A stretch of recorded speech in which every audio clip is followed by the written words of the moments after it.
Assalamualaikum warahmatullahi wabarakatuh. Nama saya Muhammad Hakim Zahri bin Mizan. Umur saya 9 tahun. Dari Madrasah Falahiyah Sungai Berang.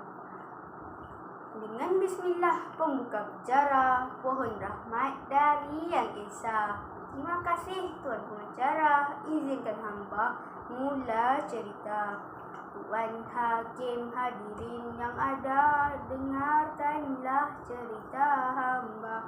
Kisah Nabi Yunus yang berwibawa ditelan ikan nun tajuk cerita.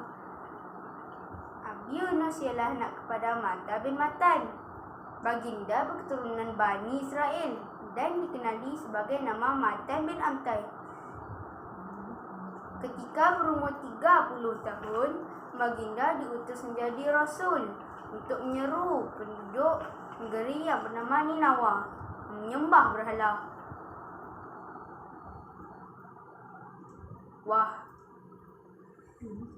Yunus menyeru pada kaumnya, beriman kepada Allah yang Esa. Kaumnya ingkar dan ga'adpah. Baginda tidak berputus asa.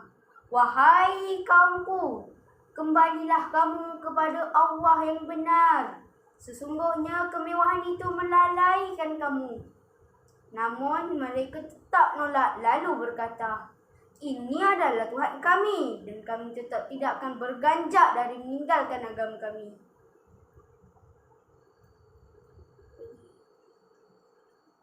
Nabi Yunus berdoa kepada Allah.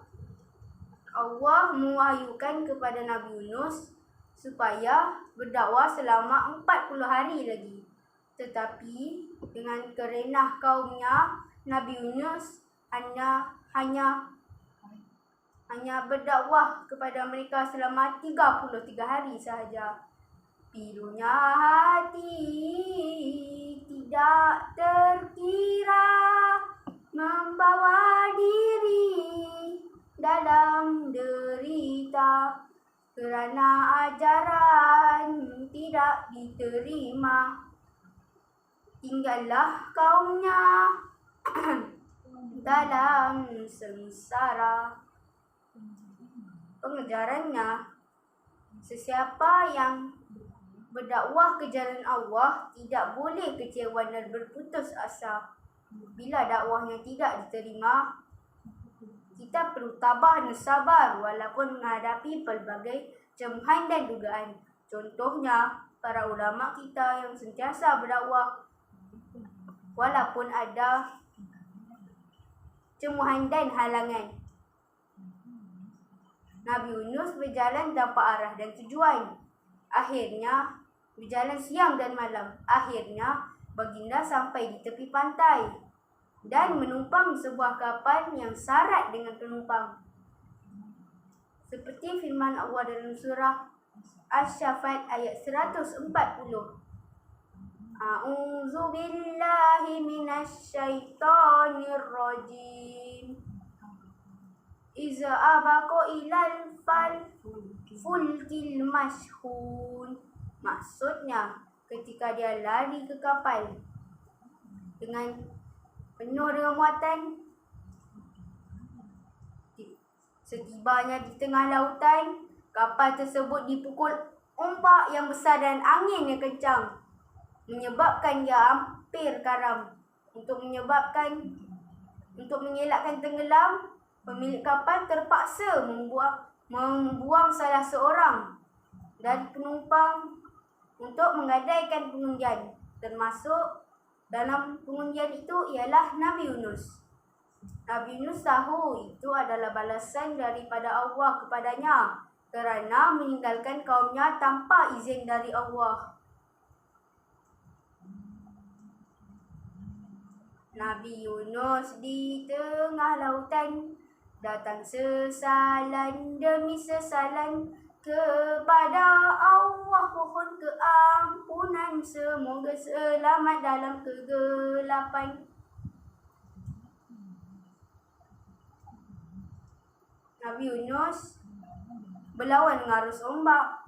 Ketika Nabi Yunus berlawan dengan arus ombak, Allah mewahyukan seekor ikan Nun untuk menelan Nabi Yunus hidup-hidup. Maka ikan Nun itu pun menelan Nabi Yunus tanpa cacat celanya. Nabi Yunus berada dalam 3 kegelapan. Kegelapan malam, kegelapan di dasar lautan, dan kegelapan di dalam perut ikan. Lalu baginda pun berdoa kepada Allah. Seperti dalam surah Al-Anbiya ayat 88. Bismillahirrahmanirrahim. La ilaha illa anta subhanaka inni kuntu minaz zalimin. La ilaha illa anta subhanaka inni kuntu minaz zalimin. Maksudnya, ketika tiada Tuhan yang berhak disembah hanyalah Engkau, ya Allah. Maha suci Engkau, sesungguhnya aku termasuk orang-orang yang zalim. Nabi Yunus, Nabi yang mulia, siang dan malam tetap berdoa, mohon keampunan pada Yang Esa.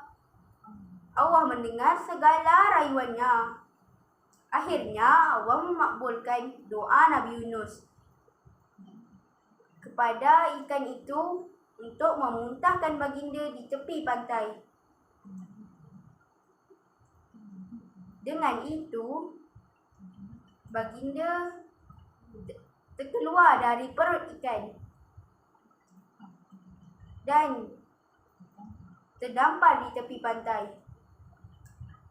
dengan keadaan lemah dan teruzur setelah 3 hari 3 malam di dalam perut ikan.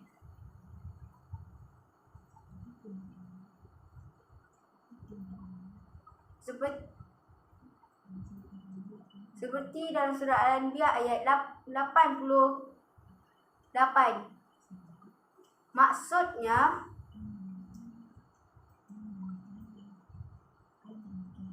dan demikianlah kami selamatkan orang-orang yang beriman. Allah akan sentiasa menolong orang-orang yang beriman dan sentiasa mengingatinya. Di tempat Nabi Yunus dilemparkan, Allah telah menghidupkan satu pokok untuk Nabi Yunus berenang dan makan.